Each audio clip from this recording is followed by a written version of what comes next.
Good morning दोस्तों। जीव विज्ञान का कोशिका चैप्टर लिया गया जिसमें कोशिका के सभी थ्योरी कंप्लीट कराई जाएगी। कोशिका किसे कहते हैं? कोशिका को जीवन की सबसे छोटी बुनियादी इकाई के रूप में जाना जाता है, जो जीवन की सभी प्रक्रियाओं के लिए जिम्मेदार होती है। एक कोशिका स्वतंत्र रूप से खुद की प्रतिकृति बना सकती है, इसलिए उन्हें जीवन निर्माण खंड के रूप में जाना जाता है। जीवन निर्माण खंड ये अपना स्वयं का जो प्रकृति बना सकती है। प्रत्येक कोशिका में एक तरल पदार्थ होता है।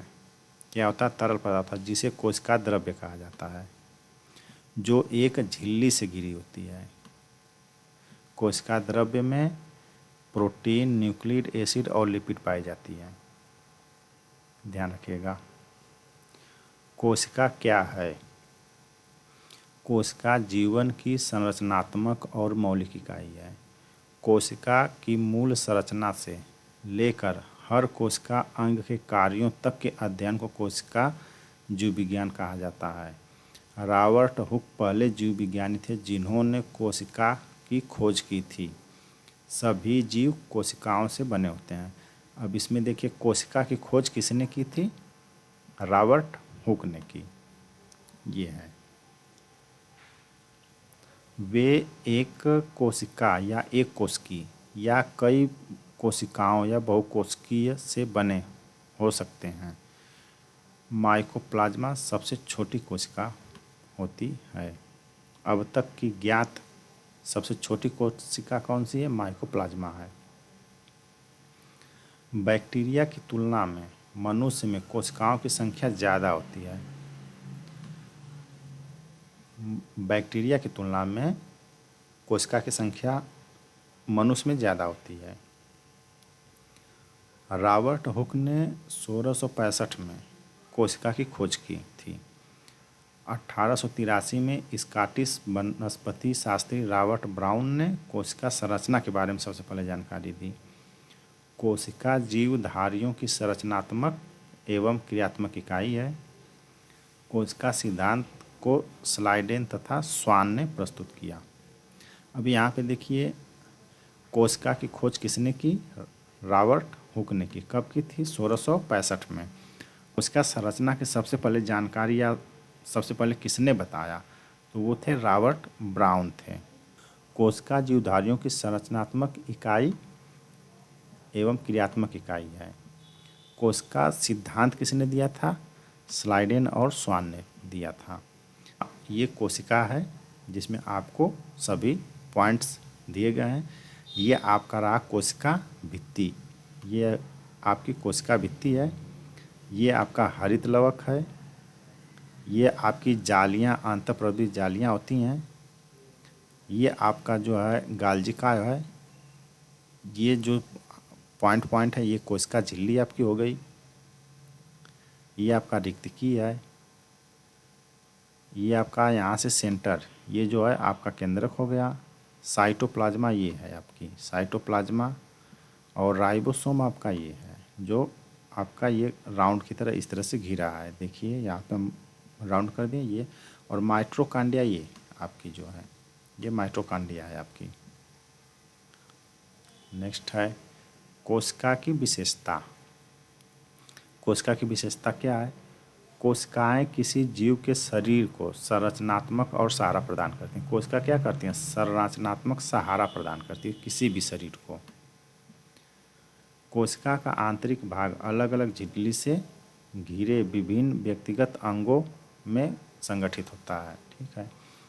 नाभिक में प्रजनन और कोशिका वृद्धि के लिए आवश्यक आनुवंशिक जानकारी होती है। नाभिक में क्या होता है? ये कोशिका वृद्धि और आनुवंशिकी जानकारी होती है। इसमें नाभिक में या कोशिकांग में प्रत्येक कोशिका में एक नाभिक और कोशिका द्रव्य में झिल्ली वृद्धि कोशिकांग होते हैं। माइटोकॉन्ड्रिया एक दोहरी झिल्ली से घिरी अंग है जो कोशिका के अस्तित्व के लिए आवश्यक ऊर्जा प्रदान देने के लिए मुख्य रूप से जिम्मेदार होते हैं। कौन सा? माइटोकॉन्ड्रिया।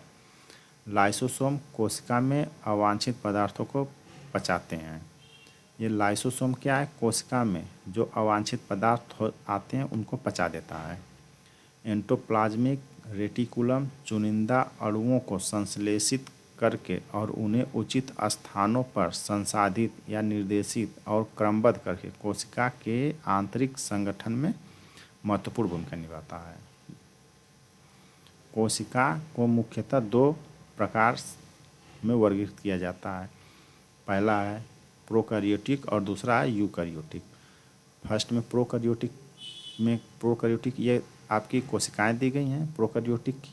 अब इसमें देखिए ये जो येलो है जो उलझा हुआ है ये टोटल आपका यहाँ से यहाँ तक का ये आपका टोटल है डीएनए होता है। ये ग्रीन जो है आपकी ये माइसोसोम है और ये जो वाइट स्पॉट या ब्लू स्पॉट की तरह है ये आपका राइबोसोम है। ये जो ग्रीन ये आपकी जो तरल पदार्थ होती है ये आपका साइटोप्लाज्मा होता है। रेड ये जो रेड है तो ये आपका सेल वॉल होता है।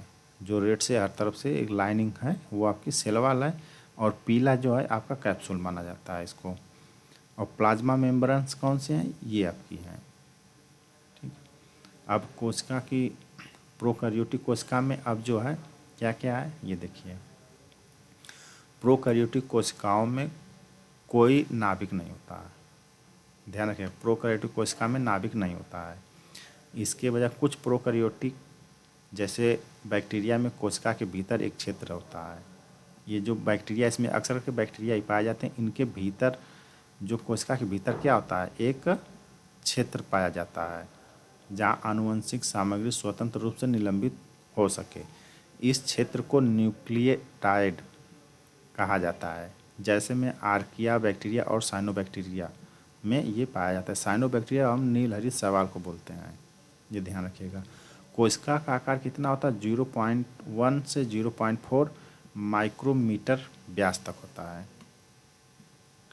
आनुवंशिक सामग्री या तो डीएनए या आरएनए हो सकती है। इनकी आनुवंशिक सामग्री या तो डीएनए रहेगी या तो आरएनए रहेगी, इन दोनों में से एक ही रहेगी।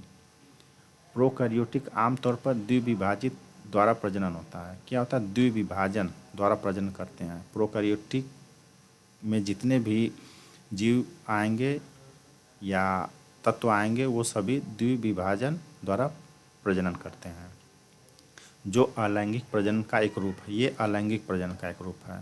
प्रोकैरियोटिक में अलैंगिक प्रजनन होता है। वे संयुग्मन का उपयोग करने के लिए भी जाने जाते हैं। वो संयुग्मन मतलब आपस में मतलब जो है गैमेट भी कर सकते हैं, जिसे अक्सर यौन प्रजनन के प्रोकैरियोटिक समकक्ष के रूप में देखा जाता है। हालांकि ये यौन प्रजनन नहीं माना जाता है। प्रोकैरियोटिक कोशिका की विशेषता। प्रोकैरियोटिक कोशिका की अलग अलग विशेषताएँ हैं। जैसे में उनमें केंद्रक झिल्ली का अभाव होता है। प्रोकैरियोटिक में क्या होता है? केंद्रक झिल्ली का अभाव होता है, पहले भी देख चुके हैं। इसमें माइटोकॉन्ड्रिया, गाल्गी काय, क्लोरोप्लास्ट और लाइसोसोम ये उसमें होता ही नहीं है, यानी अनुपस्थित होते हैं।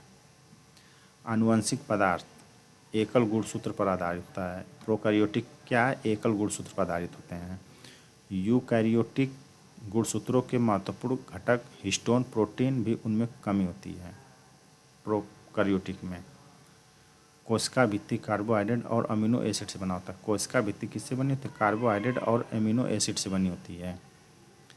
प्लाज्मा झिल्ली श्वसन एंजाइमों को ले जाने और माइटोकॉन्ड्रिया झिल्ली के रूप में कार्य करती है। कौन? प्लाज्मा झिल्ली। ये द्विविभाजन द्वारा अलैंगिक रूप से विभाजित होते हैं। ठीक है। प्रजनन की लैंगिक विधि में संयुग्मन शामिल होता है। अब नेक्स्ट है यूकैरियोटिक कोशिकाएं। यूकैरियोटिक कोशिका में क्या है? ये यूकैरियोटिक कोशिका का एक अनुप्रस्थ काट है। इसमें आपको देखिए यहाँ पे आप जो ब्लैक स्पॉट इसमें दिख रहा है, जितने ब्लैक स्पॉट हैं वो सब आपके राइबोसोम हैं। और ये एक आपकी जो है ग्रीन ग्रीन सी दिख रही है, ये ग्रीन सी जो दिख रही है 3 डंडे की तरह, ये आपकी गोल्जी बॉडी होती है। प्लाज्मा मेम्ब्रेन्स कौन सा है? ये ब्लैक लाइंस जो आपकी प्लाज्मा मेम्ब्रेन्स हो गई। और काइटोप्लाज्मा क्या है? ये जो ब्राउन कलर का पूरा लिक्विड है ये आपका काइटोप्लाज्मा होता है। ये जो पिंक कलर का आपका ये दिख रहा है ये आपकी जो है क्या है? ये आपकी माइक्रोकांडिया है। लाइसोसोम क्या है? लाइसोसोम ये छोटे छोटे वाइट स्पॉट जो हैं ये लाइसोसोम है। और सेंट्रोसोम क्या है? ये आपकी जो है यहाँ पे दिखाया गया सूर्य की तरह जो है ये सेंट्रोसोम होता है। और बैकुलम, ये जो बड़े स्पॉट हैं वाइट के, ये बैकुलम होते हैं। न्यूक्लियस, ये बीच वाला आपका जो है पिंक, मतलब काफ़ी गाढ़ा पिंक है, ये न्यूक्लियस हो गया। ठीक। और ये आपके जो है न्यूक्लियस मेंबर हैं, छोटे छोटे जो इसमें स्पॉट, मतलब हल्का पिंक है। नेक्स्ट करते हैं इसकी विशेषता देखते हैं। यूकैरियोटिक की विशेषता क्या है? यूकैरियोटिक कोशिका की विशेषता एक वास्तविक केंद्रक होता है। यूकैरियोटिक में क्या आता है? केंद्रक पाया जाता है। यूकैरियोटिक कोशिका का आकार होता है 10 से 100 माइक्रोमीटर व्यास के बीच होता है। इस व्यापक श्रेणी में पौधे, कवक, प्रोटोजोआ और जानवर शामिल होते हैं। यूकैरियोटिक में पौधे, कवक और प्रोटोजोआ शामिल होते हैं। प्लाज्मा झिल्ली कोशिका के अंदर और बाहर पोषक तत्वों और इलेक्ट्रोलाइट के परिवहन की निगरानी के लिए जिम्मेदार होता है। यह कोशिका में कोशिका संचार के लिए भी जिम्मेदार होता है। वे लैंगिक के साथ साथ अलैंगिक रूप से भी प्रजनन करते हैं। कौन? यूकैरियोटिक में आपको जो है वो लैंगिक के साथ साथ अलैंगिक का भी प्रजनन करते हैं। पौधे और पशु कोशिकाओं के बीच कुछ विपरीत विशेषताएं, जैसे उदाहरण के लिए पौधे की कोशिका में क्लोरोप्लास्ट, केंद्रीय रिक्तिकाएं और अन्य प्लास्टिड होते हैं, लेकिन जबकि पशु कोशिका में ये सब नहीं पाया जाता है। यूकैरियोटिक कोशिकाएं वे कोशिकाएं जिनमें एक झिल्ली से घिरा हुआ नाभिक और कोशिकांग होते हैं या नाभिक होते हैं। अब इसमें आ जाओ, यूकैरियोटिक कोशिका की विशेषता क्या क्या है? यूकैरियोटिक कोशिका में केंद्रक, यूकैरियोटिक कोशिका में केंद्रक झिल्ली के भीतर संलग्न होता है।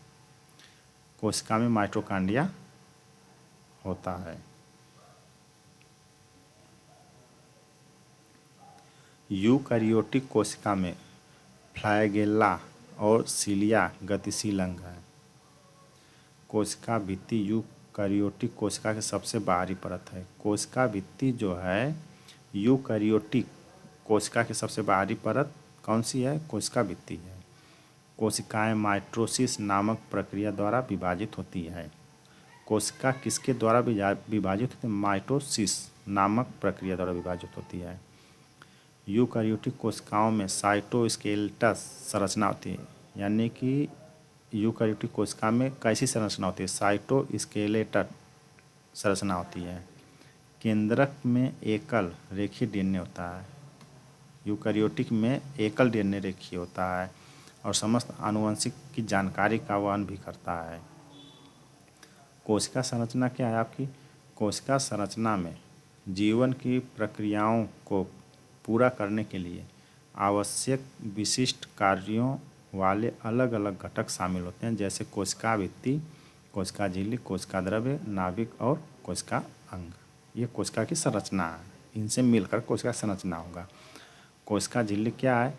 कोशिका झिल्ली कोशिका को सहारा देती है और उसकी रक्षा करती है। यह कोशिका के अंदर और बाहरी पदार्थों को आवाजाही को नियंत्रित करती है। यह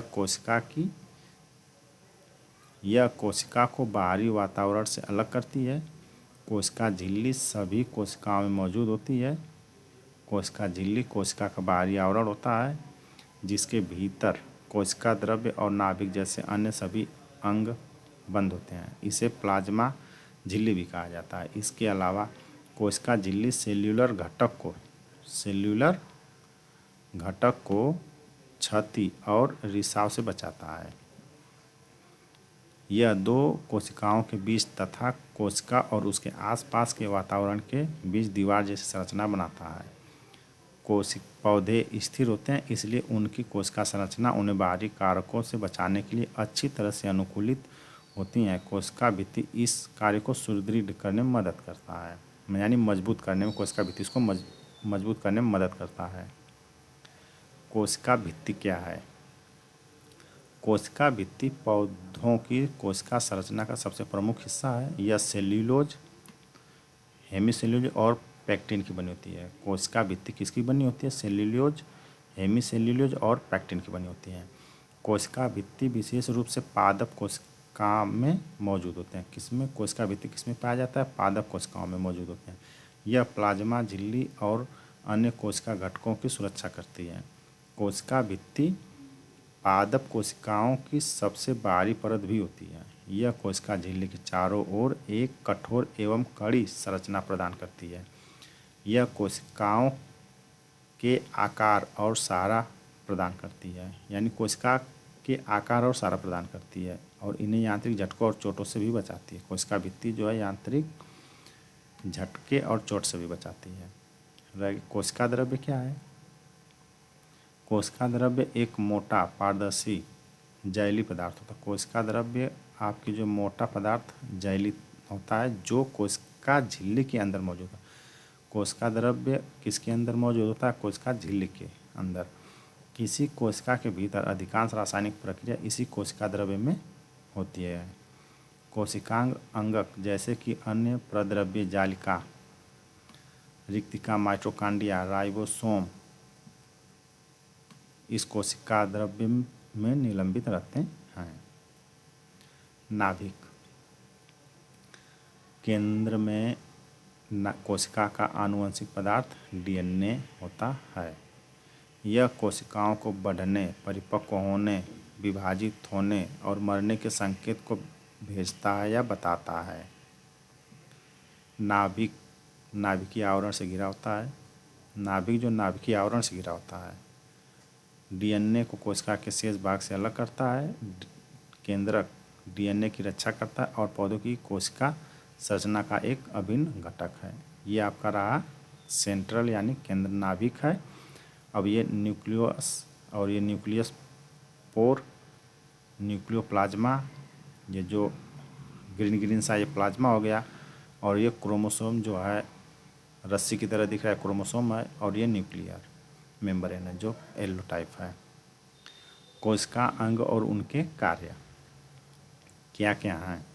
न्यूक्लियस में क्या क्या है? न्यूक्लियस राइबोसोम संश्लेषण का कार्य करता है। न्यूक्लियस जो है राइबोसोम संश्लेषण का स्थल है। इसके अलावा यह कोशिकीय गतिविधि और कोशिकीय प्रजनन को नियंत्रित करता है। किसको नियंत्रित करता है? कोशिकीय प्रजनन और कोशिकीय गतिविधि को नियंत्रित करता है। नाभिकीय झिल्ली क्या है? केंद्रक झिल्ली केंद्रक और अन्य कोशिकाओं के बीच की एक सीमा बनाता है। गुणसूत्र क्या है? किसी व्यक्ति के लिंग का निर्धारण करता है और मानव में कोशिका में 23 जोड़ी गुणसूत्र होते हैं। अंतःप्रादेशिक जालिका क्या है? एंडोप्लाज्मिक रेटिकुलम कोशिका में पदार्थ के परिवहन में शामिल होते हैं। यह कार्बोहाइड्रेट के चयापचय, लिपिड और स्टेरॉइड और प्रोटीन के संश्लेषण में प्राथमिक भूमिका निभाते हैं। एक गाल्जी का है गाल्जी निकाय या गाल्जी कॉय क्या है? गाल्जी काय को कोशिका का डाकघर कहा जाता है। कोशिका का डाकघर किसे कहा जाता है? गाल्जी काय को ही। माइटोकॉन्ड्रिया को कोशिका का पावर हाउस कहा जाता है। इसे ऐसा इसलिए कहा जाता है क्योंकि यह एटीपी का उत्पादन करता है। माइटोकॉन्ड्रिया किसका उत्पादन करता है? एटीपी का उत्पादन करता है जो कोशिका को ऊर्जा प्रदान करता है। यह ऊर्जा मुद्रा है। क्लोरोप्लास्ट प्रकाश संश्लेषण के लिए प्राथमिक अंग है।